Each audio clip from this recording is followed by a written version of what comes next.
আমার বোন পড়াবে না। আমার ভাইও আগে পড়াবে না, তোর বোনকে দিয়েই পড়াবো বিয়েটা। আমি তোর ভাইকে দিয়েই পড়াবো বিয়েটা, তোর বোনকে দিয়েই করাবো। ভাই এর থেকে আমি পড়াই দে ভাই, আপনি পড়ান তো আমারে পড়ান। ভাই আমি বিয়েই করব না, আপনি আমাকে। ক্লাসে কাকে দেখতে পাচ্ছিস? কালার চাঁদ। আরে হলুদ সাংবাদিক। পড়তে দিবা না, সহজে মালা পড়তে দিবা না। দিয়ে দিলাম।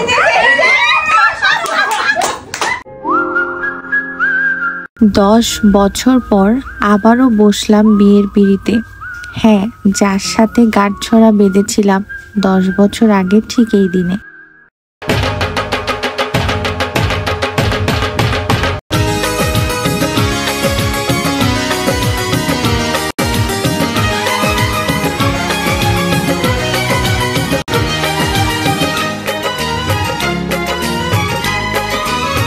দেখেন তো চিনতে পারছেন কিনা বউ সাজে। 2014 সালে এই মানুষটার সাথে আমার প্রথম পরিচয়। 14 সালেই আমরা বিয়ের সিদ্ধান্ত নিয়ে দুই ফ্যামিলি কথা বলে আমাদের বিয়েটাও হয়ে গেল। সেখান থেকেই আমার নতুন জীবন শুরু। 18 বছর বয়সে আমার বিয়ে হয়েছিল, তাই সংসার কি জিনিস আমি কখনোই বুঝতাম না। কিভাবে সংসারের দায়িত্ব পালন করতে হয় শিশির আমাকে সব শিখিয়েছে। আমার শাশুড়ি মা আমাকে অনেক অনেক ভালোবাসতো, এমনকি আমাকে আমার আম্মুর মতো শাসনও করত, আবার কখনো ময়নাটিয়া বলেও ডাকতো। কিন্তু কিছু কালসাপে সেই মরণ ছোবলে তছনছ হয়ে যেতে বসেছিল আমাদের সেই সুন্দর সম্পর্কটি। যাই হোক, তারপর আমার ঘর আলো করে এলো আমার ছোট্ট আইমান। ছোটবেলা থেকে মেকআপ করতে বা কাউকে মেকআপ করে দিতে অনেক বেশি পছন্দ করতাম আমি, আর আমার মেকআপ দেখে সবাই অনেক পছন্দ করত।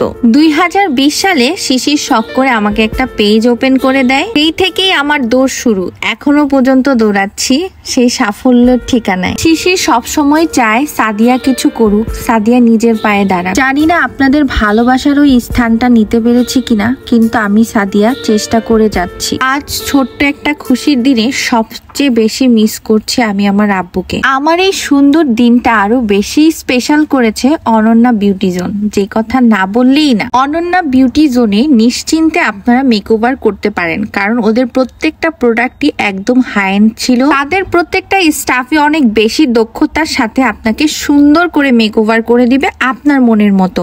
আর পাপিয়ার কথা না বললেই না, পাপি আপুকে অনেক বেশি থ্যাংক ইউ সো মাচ আমাকে আমার মনের মতো সাজিয়ে দেওয়ার জন্য। আমার এই সুন্দর মুহূর্তটাতে আমি অনেক বেশি মিস করেছি আমার আরো কাছের কিছু মানুষগুলোকে, সবাইকে বলতে পারিনি।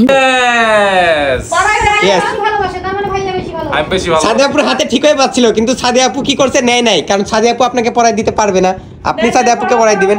সো আমি কিন্তু সবই জানি। ওকে, বেশি ভালোবাসি, বুঝতে পারছো? ওকে, এই যে পড়াই দিচ্ছি। ওয়াও, তাহলে সবার হাতে ফোন। অনেক ইচ্ছা ছিল 10 বছর পূর্তিতে আমি একটা ছোট্ট করে এরকম আয়োজন করব, কিন্তু এত তাড়াতাড়ি করব সেটা আসলে বুঝতে পারিনি। একদম হুটহাট করে প্ল্যানটা হয়ে গিয়েছিল। বিয়ের কোনো রিচুয়ালি বাদ দেয়নি পুতুল আপু আর মাসুম। জীবন বইতে হবে এটা, আমি বলবো না। দিবেন তো ফেসে যাবেন, গলাতে মালা দিবেন তো। আমি ফার্স্টেই চাই, ভাই আমারে দেন। আমি দিয়ে দিলাম। সুন্দর সুন্দর। ইয়ে